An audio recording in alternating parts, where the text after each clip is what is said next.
Learning की theories, हम अधिगम के सिद्धांत पढ़ेंगे। पहले हम एक बार देख लेते हैं कि आपके जो अधिगम के सिद्धांत हैं वो हमारे कौन कौन से पक्षों में बताए गए हैं। ठीक है, तो आप देखिए आपकी जो थ्योरीज ऑफ लर्निंग है वो अलग अलग कैटेगरीज में डिवाइडेड है। पहले अगर हम बात करें तो एक टाइप की आपकी थ्योरीज होती है, क्योंकि बहुत तरह के साइकोलॉजिस्ट हैं, सबकी अपनी अपनी विचारधारा है, तो सबने अपनी अपनी विचारधारा, या इसे हम कहते हैं स्कूल ऑफ साइकोलॉजी। अगर आपने कभी सुना हो तो स्कूल ऑफ साइकोलॉजी कहते हैं, मतलब कौन से साइकोलॉजिस्ट जो हैं किस मानसिकता या किस विचारधारा के प्रोपोनेंट्स थे या प्रवर्तक थे। तो जैसे इसमें बिहेवियरिज्म आता है, फंक्शनलिज्म आता है, कॉग्निटिविज्म आता है, ह्यूमैनिज्म आता है। ठीक है, तो उसी के अकॉर्डिंग आपकी थ्योरीज भी दी गई हैं। जैसे अगर हम बिहेवियर्स थ्योरीज की बात करें तो ये किसके ऊपर ज्यादा ध्यान देते हैं, व्यवहार के ऊपर। तो व्यवहारवादी जो सिद्धांत है इसमें आपकी आती हैं, व्यवहारवादी सिद्धांत में आपके क्लासिकल कंडीशनिंग आएगी, बेसिकली आपकी कंडीशनिंग वाली थ्योरीज आती है। तो क्लासिकल कंडीशनिंग जिसे हम क्या कहते हैं, इसे हम कहते हैं आपका शास्त्रीय अनुबंधन। ठीक है, शास्त्रीय अनुबंधन हिंदी में। ठीक है, फिर आपकी आती है, इसी में आपकी शास्त्रीय अनुबंधन के साथ ही आपकी एक और आएगी ऑपरेंट कंडीशनिंग। ठीक है, ऑपरेंट कंडीशनिंग ये आपकी स्किनर के द्वारा दी गई है। ठीक है, क्लासिकल कंडीशनिंग में जो हम थ्योरीज पढ़ेंगे इसमें हम आपकी कौन सी थ्योरीज पढ़ेंगे, इसमें आती है आपकी एक तो वॉटसन की थ्योरी। ठीक है, वॉटसन की, फिर आती है आपकी इसमें पावलोव की थ्योरी, और इसके बाद हम इसमें एक ट्रायल एंड एरर थ्योरी, यानी कि आपका त्रुटि और प्रयास का सिद्धांत जो होता है, जो आपका किससे दिया है, थॉर्नडाइक ने, इसको पढ़ेंगे हम क्लासिकल कंडीशनिंग में। ऑपरेंट कंडीशनिंग की जब हम बात करेंगे तो यहां पर हम किसकी बात करेंगे, स्किनर की थ्योरी की बात करेंगे, स्किनर। ठीक है, तो ये थ्योरीज हमको इतनी पढ़नी है, क्लासिकल कंडीशनिंग पढ़नी है, ऑपरेंट कंडीशनिंग पढ़नी है। क्लासिकल में भी 3 थ्योरीज देखनी है हमें, वॉटसन, पावलोव, थॉर्नडाइक की, और ऑपरेंट कंडीशनिंग में हम स्किनर को देखेंगे। फिर आती है आपकी कॉग्निटिव थ्योरीज। ये किस विचारधारा वाले थे कि जो सीखना है व्यक्ति के जीवन में वो किसकी वजह से होता है, संज्ञानात्मक जो क्षमताएं होती हैं उनके वजह से होता है। ठीक है, संज्ञानात्मक क्षमताओं का इस्तेमाल करके हम सीखते हैं। तो यहाँ पर कॉग्निटिव थ्योरीज के प्रोपोनेंट्स कौन थे, इसमें आपकी इनसाइट थ्योरी आएगी। इनसाइट थ्योरी किसकी है, गेस्टाल्टवाद से आई है। ठीक है, सूझ का सिद्धांत जिसे आप कहते हैं, जिसमें कोहलर, कोफका, वर्दीमीर वगैरह आएंगे, इनकी थ्योरी हमें पढ़नी है। फिर इसमें जो जीन पियाजे की थ्योरी है वो भी इसी के अंतर्गत आती है, पर हम उसको यहाँ पे नहीं पढ़ेंगे क्योंकि हम उसको डेवलपमेंट में पहले ही पढ़ चुके हैं। वहां हमने संज्ञानात्मक विकास की बात करी है, बच्चे कैसे सीखते हैं वो सब हमने अलग अलग स्टेजेस में सीख रखा है। ठीक है, इसी में आपकी एक और आती है कर्ट लीविन की थ्योरी। अब देखिए ऐसा है ना, कुछ थ्योरीज को तो हम क्या करेंगे, डिटेल में देखेंगे, कुछ थ्योरीज का हम एक बेसिक जानकारी, क्योंकि थ्योरीज तो देखिए बहुत सारी हैं, हमें सिर्फ वो देखनी है जहां से हमारा क्वेश्चन बन सकता है। ऐसे एक टॉलमैन की थ्योरी है। ठीक है, टॉलमैन, तो ये थ्योरीज में हम एक जो बेसिक जानकारी जो हमें टर्म्स की होनी चाहिए हम इनको ही लेते हुए चलेंगे। फिर आपका आएगा ह्यूमैनिस्टिक थ्योरी। अब ह्यूमैनिस्टिक जो विचारधारा वाले थे, यानी मानवतावादी विचारधारा वाले लोग, इनका क्या कहना था, अभी तक जो तुम सोच रहे हो कि इंसान किस लिए सीख रहा है, अपने व्यवहार के हिसाब से सीख रहा है, या अपने मतलब हमेशा नेचर में कुछ हो रहा है और उसके प्रति वो अनुक्रिया कर रहा है तब उसको कुछ सीखने को मिल रहा है, या अपनी संज्ञानात्मक क्षमताओं का उपयोग करके सीख रहा है। कह रहा है मानव को मानव समझो। ठीक है, उसके अंदर इमोशंस हैं, उसके अंदर उसकी कुछ जरूरतें, कुछ आवश्यकताएं हैं। तो ह्यूमन जो है वो किस तरीके से सीखता है, इन्होंने कहा कि हमारे अंदर हमारी कुछ आवश्यकताएं होती हैं, जरूरी नहीं हम इंतजार करें बैठ करके एनवायरनमेंट में कुछ होगा तब जाकर हम उस पर रिस्पॉन्ड करेंगे, हम अपनी आवश्यकताओं को संतुष्ट करने के लिए सीखते हैं। तो ह्यूमैनिस्टिक थ्योरी में आपकी बहुत ही फेमस कौन सी आती है, मैस्लो की थ्योरी आती है। ठीक है, मैस्लो का क्या आता है, आपका आवश्यकताओं का पदानुक्रम, जहां पर अलग अलग तरह की जो हमारी आवश्यकताएं हैं हम उनको सेटिस्फाई करते हुए चलते हैं और उसी के दौरान हमारा सीखना होता है। तो इसमें आपकी मैस्लो की थ्योरी आ जाएगी। इसके बाद आपकी एक और है थ्योरी जिसको हम सोशल लर्निंग थ्योरी कहते हैं। सोशल लर्निंग थ्योरी को भी हम यहाँ जरूर देखेंगे। इसमें अगर आपको बताओ, सोशल लर्निंग थ्योरी आपकी है एल्बर्ट बंदूरा की, एल्बर्ट बंदूरा। और एल्बर्ट बंदूरा का कौन सा एक्सपेरिमेंट था, बहुत ही फेमस एक्सपेरिमेंट था इनका, बोबो डॉल एक्सपेरिमेंट। ठीक है, बोबो डॉल एक्सपेरिमेंट इन्होंने किया था। इसको हम थोड़ा डिटेल में देखेंगे क्योंकि यहाँ से आपका क्वेश्चन सोशल लर्निंग से बन जाता है। तो इतना कुछ मैंने आपको ये बेसिक बताया कि हम बेसिक जो है किस तरीके से हम लर्निंग की जो थ्योरीज पढ़ने वाले, जो सिद्धांत पढ़ने वाले, उनको हम किस तरीके से पढ़ेंगे। ठीक है। अब सबसे पहला आता है आपका, वो बिहेवियर थ्योरीज को कवर करेंगे, यानी व्यवहारवादी सिद्धांत। तो उसमें भी हम कोशिश करेंगे सिर्फ क्लासिकल कंडीशनिंग और शास्त्रीय अनुबंधन तक ही अपने आप को रखें, ठीक है। तो देखिए, सबसे पहले तो आपके ये जो व्यवहारवादी सिद्धांत है, इसमें जो फादर ऑफ बिहेवियर थ्योरीज यानी व्यवहारवादी सिद्धांतों के जनक कौन है, पहला इंपॉर्टेंट क्वेश्चन आपका बन के आ जाता है, जे.बी. वॉटसन, ठीक है। तो व्यवहारवादी सिद्धांतों के जनक हैं जे.बी. वॉटसन, यानी father of behaviour theory is known as John B Watson. अब इन्होंने लर्निंग को किस तरीके से देखा, इन्होंने कहा लर्निंग है स्टिमुलस और रिस्पॉन्स के बीच में कनेक्शन। क्या है? उद्दीपन, ठीक है, उद्दीपन और अनुक्रिया के बीच का संबंध है सीखना। अब ये उद्दीपन क्या होता है? ऐसी कोई भी चीज वातावरण में, आपके आसपास ऐसी कोई भी चीज जो आपके अंदर एक रिस्पॉन्स क्रिएट करे, जिसकी वजह से आप कुछ रिस्पॉन्स दे रहे हैं। जैसे कि अभी धीरे धीरे सर्दियां आने लगेंगी, तो आपको क्या होगा, ठंड फील होगी, तो आप क्या करोगे, आपका रिस्पॉन्स क्या होगा, आपको अपने शरीर को ठंड से बचाना है, तो आप क्या करोगे, गर्म कपड़े पहनना शुरू कर दोगे।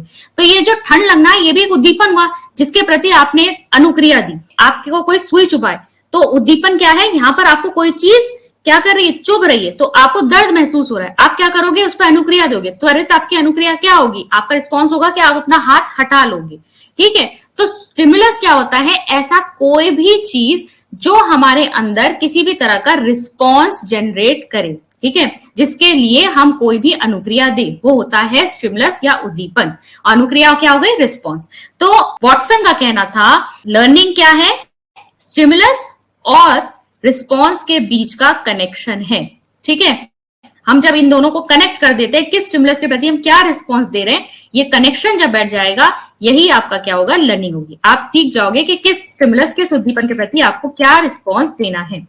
अब देखो, इसमें सबसे पहले जो आपका आ रहा है वॉटसन का एक्सपेरिमेंट। अब देखो, वॉटसन ने किस पे एक्सपेरिमेंट किया था, उसने यंग एल्बर्ट कहते हैं इसे, यंग एल्बर्ट एक्सपेरिमेंट, कई जगह आपको बुक्स में लिखा हुआ मिल जाएगा। एक छोटे बच्चे पे इन्होंने क्या किया था, एक्सपेरिमेंट किया था, और इन्होंने क्या कहा कि इनके अनुसार ये एक बच्चा जो था, इसके अंदर इन्होंने कंडीशनिंग करवाई। कंडीशनिंग क्या हुआ, अनुबंधन। कंडीशनिंग को हिंदी में क्या कहते हैं, अनुबंधन, ठीक है।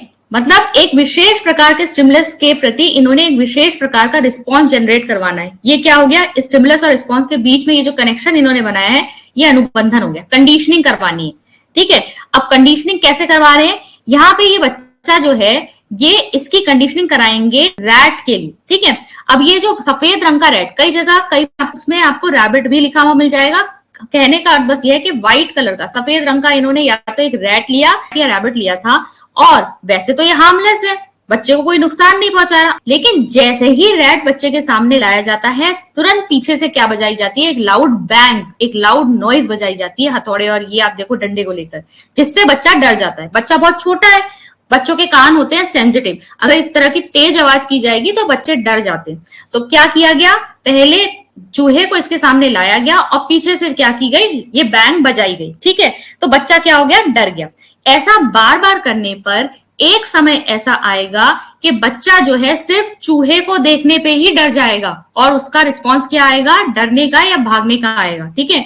मतलब इस चूहे के प्रति जो है बच्चे के मन में अब डर बैठ गया। क्यों बैठ गया है, क्योंकि हर बार जब ये चूहा आता है तो इसके बाद एक लाउड बैंग बजाई जाती है, जिससे बच्चा डर जाता है। तो एक टाइम ऐसा आया कि चूहे से ही बच्चा डरने लग गया। तो चूहे के प्रति क्या हो गई, ये एक कंडीशनिंग हो गई।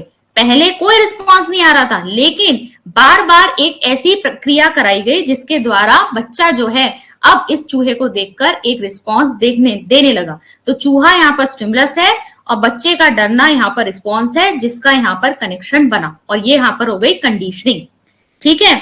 अब यहाँ पर इसी को अगर आप चाहो तो यहाँ पर ये थोड़ा सा टेक्निकल टर्म्स में दिखा हुआ है, ठीक है। टेक्निकल टर्म्स में आपको समझा देती हूँ। देखो, पहले सफेद रंग का जो रहता है न्यूट्रल स्टिमुलस था, यानी कि यहाँ पर क्या था, ये तटस्थ कहते हैं शायद, तटस्थ जो है एक उद्दीपन है जिसके प्रति बच्चे का कोई भी रिएक्शन नहीं है, नो फियर, कोई रिएक्शन नहीं है, नो फियर।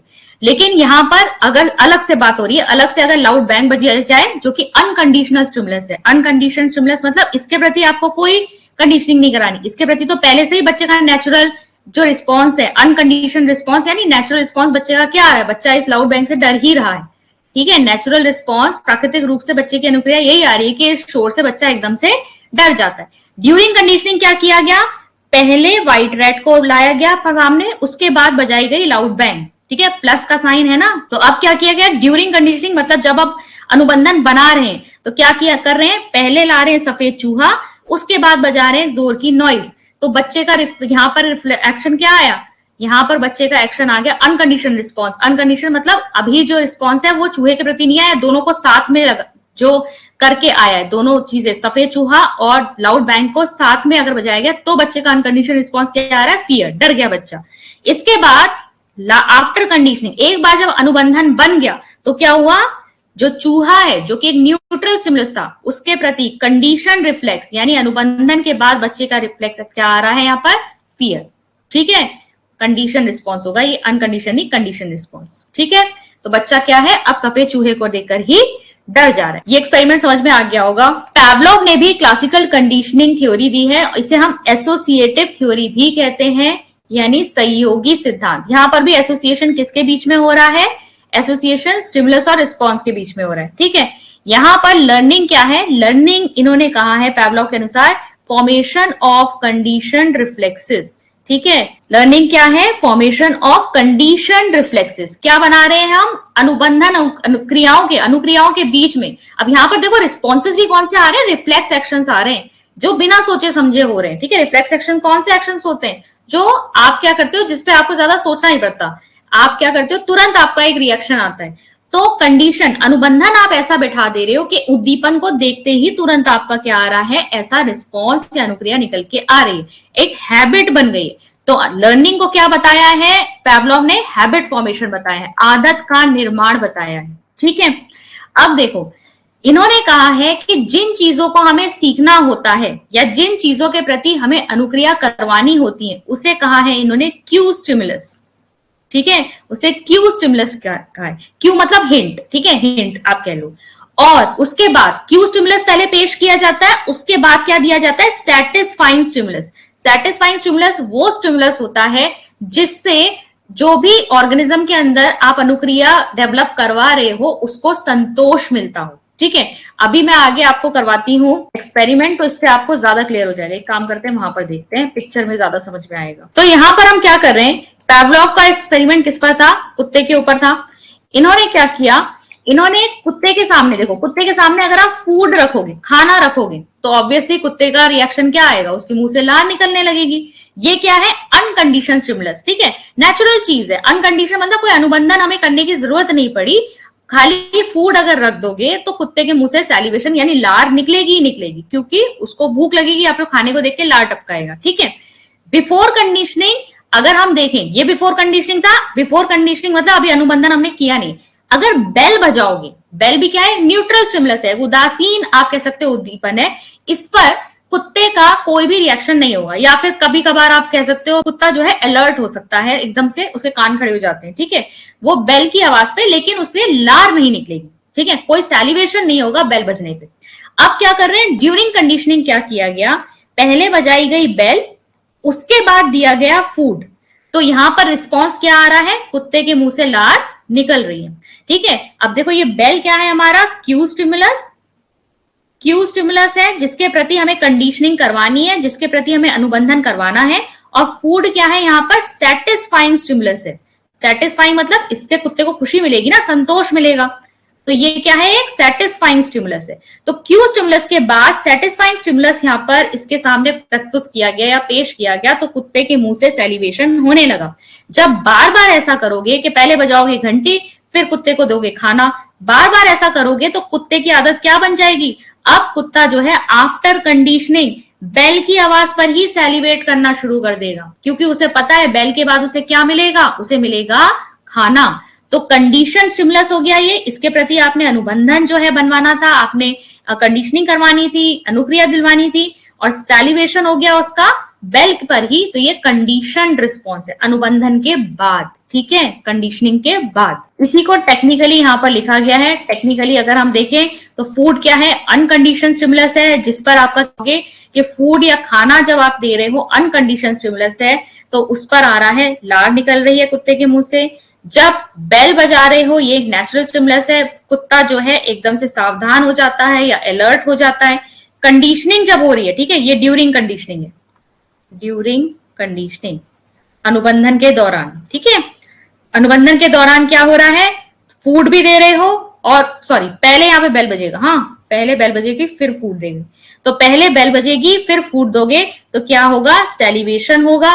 और आफ्टर कंडीशनिंग, अनुबंधन बनने के बाद सिर्फ बेल बजने पर ही कुत्ते के मुंह से लार निकलने लगेगी, ठीक है। ये तो समझा हमने एक्सपेरिमेंट।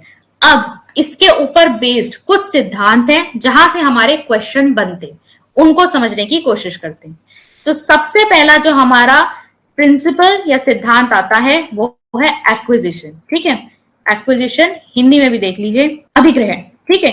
अधिग्रहण क्या है, जो कंडीशनिंग हमने करवाई, ठीक है, किसी पर्टिकुलर या किसी विशेष उत्तेजना के तरफ आपने जो प्रतिक्रिया दिलवाई है, जो कुत्ते ने सीख ली, या फिर वहां हमने वॉटसन के एक्सपेरिमेंट में देखा उस बच्चे ने वो प्रतिक्रिया सीख ली, ये क्या हुआ, उसकी एक लर्निंग उसकी हो गई है, यानी उसने उस रिस्पॉन्स को अधिग्रहित कर लिया। तो एक्विजिशन या अधिग्रहण करने का मतलब है जो कंडीशनिंग आप करवाना चाहते थे वो कंडीशनिंग हो गई है, यानी उस रिस्पॉन्स को उसने सीख लिया है, एक पर्टिकुलर उद्दीपन के ऊपर एक पर्टिकुलर अनुक्रिया देना सीख लिया है, ये हो गया अधिग्रहण, ठीक है। इसे कहते हैं अधिग्रहण। पैवलोव के प्रयोग में क्या है, कुत्ते का घंटी बजने पर लार निकालना, ये क्या है, अधिग्रहण। फिर सेकंड आता है आपका विलुप्त होना, जिसे हम इंग्लिश में कहते हैं एक्सटिंक्शन। क्या कहते हैं इसे, एक्सटिंक्शन, विलुप्त होना, या फिर विलोपन भी कई जगह आपको मिल जाएगा, विलोपन। विलोपन कब हो रहा है, अगर आप जैसे कि हम यहाँ पर एक्सपेरिमेंट में क्या कर रहे थे, पहले बेल बजा रहे थे, उसके बाद फूड उसके सामने ला रहे थे कुत्ते के सामने, ठीक है, तब सैलिवेशन हो रहा था।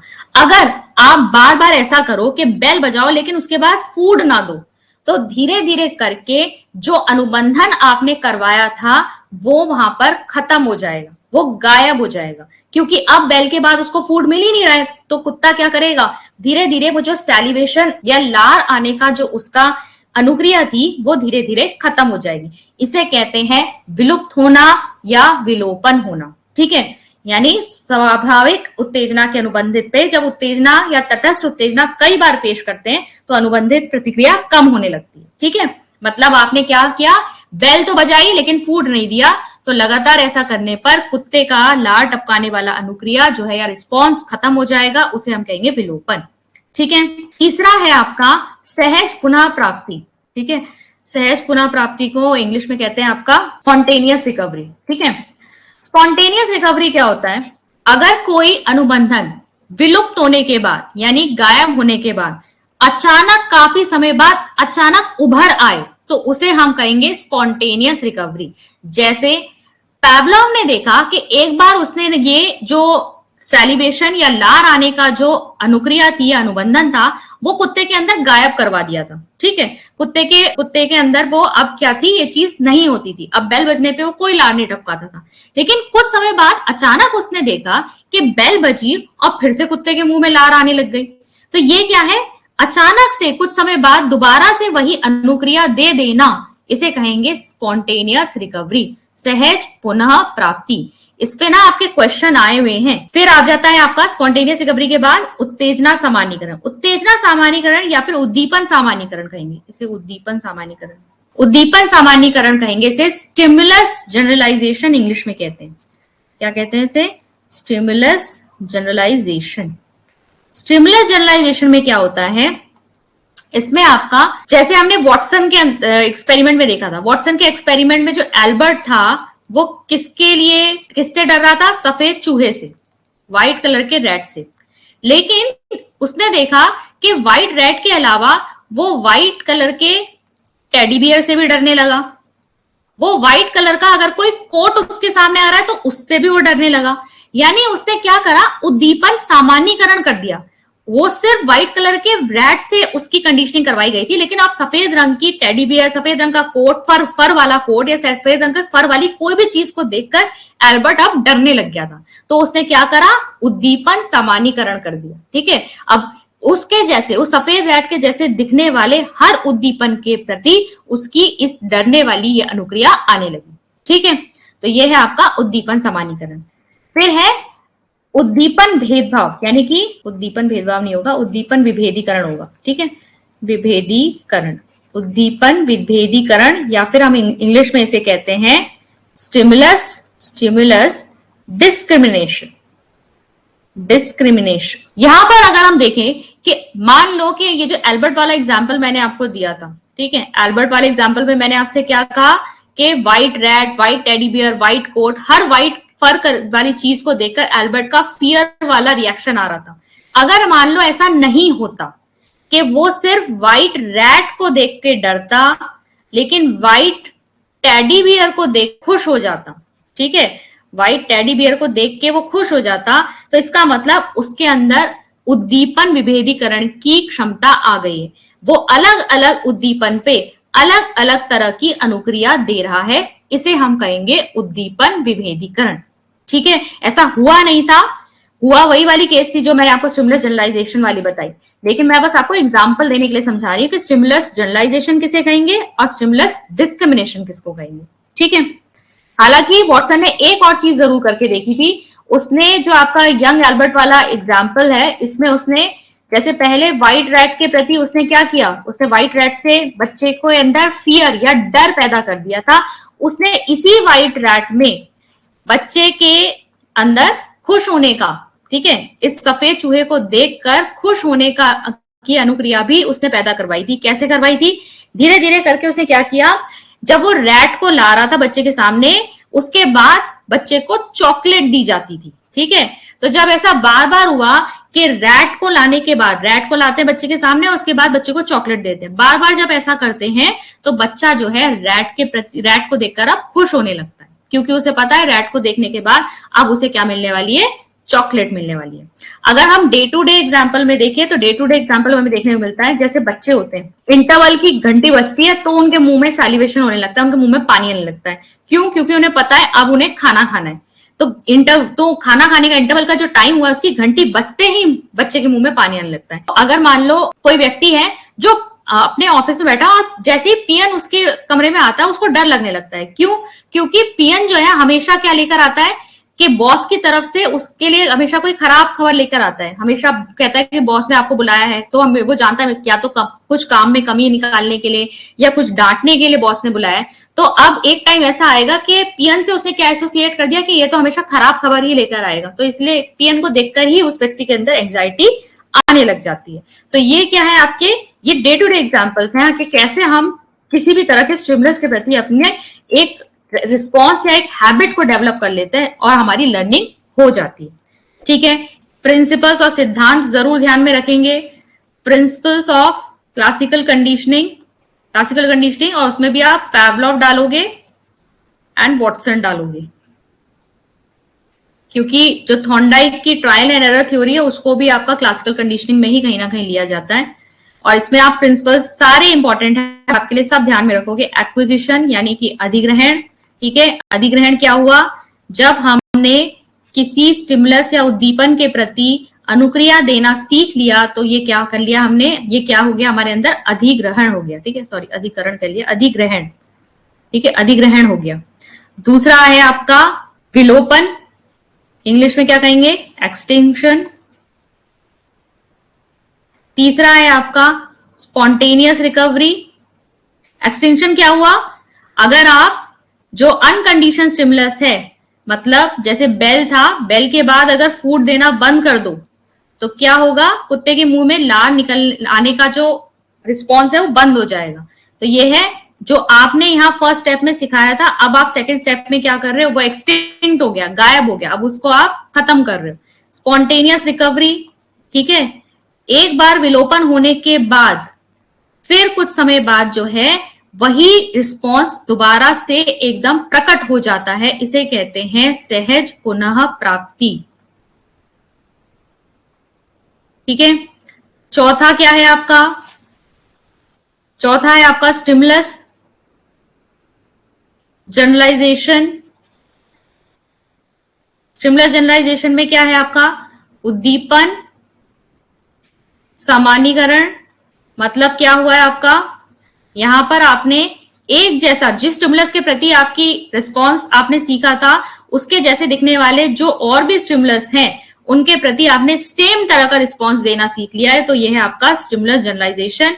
इसके बाद आता है आपका लास्ट स्टिमुलस डिस्क्रिमिनेशन, जिसमें आपका क्या आएगा, उद्दीपन विभेदीकरण। ठीक है, जहां पर अगर आपके अलग अलग तरह के स्टिमुलस पे आपने अलग अलग तरह की आपने रिस्पॉन्स देना सीख लिया है, आप पहचान गए हो, तो वो क्या है, स्टिमुलस डिस्क्रिमिनेशन। इसका एग्जांपल एक ये भी हो सकता है कि दो तरह की बेल बज रही है आपके घर में, आपके फोन की भी बेल बजती है और आपके डोर की भी बेल बजती है, लेकिन दोनों पे रिस्पॉन्स तो आपका अलग होता है ना। आप दोनों पे क्या करते हो, पहचान लेते हो, यानी दोनों स्टिमुलस को आपने अलग कर रखा है, डिफरेंशिएट कर रखा है, किस पे क्या रिस्पॉन्स देना है। ऐसी कुत्ते का भौंकना, आपका कुत्ता भौंक रहा है या पड़ोसी का कुत्ता भौंक रहा है, दोनों में आपको डिफरेंस पता चल जाता है। बच्चों का केस इसमें बहुत ज्यादा आता है।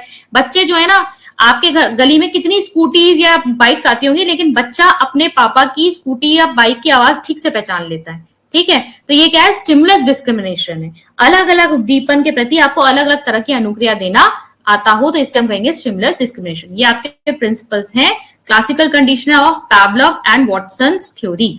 और ध्यान में क्या रखेंगे, फादर ऑफ क्लासिकल कंडीशनिंग कौन है, वॉटसन।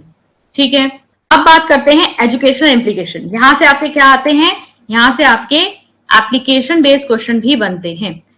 एजुकेशनल इंप्लीकेशंस की अगर हम बात करेंगे तो सबसे पहले यहां पर क्या निकल के आता है, इस थ्योरी से जो निकल के आ रहा है।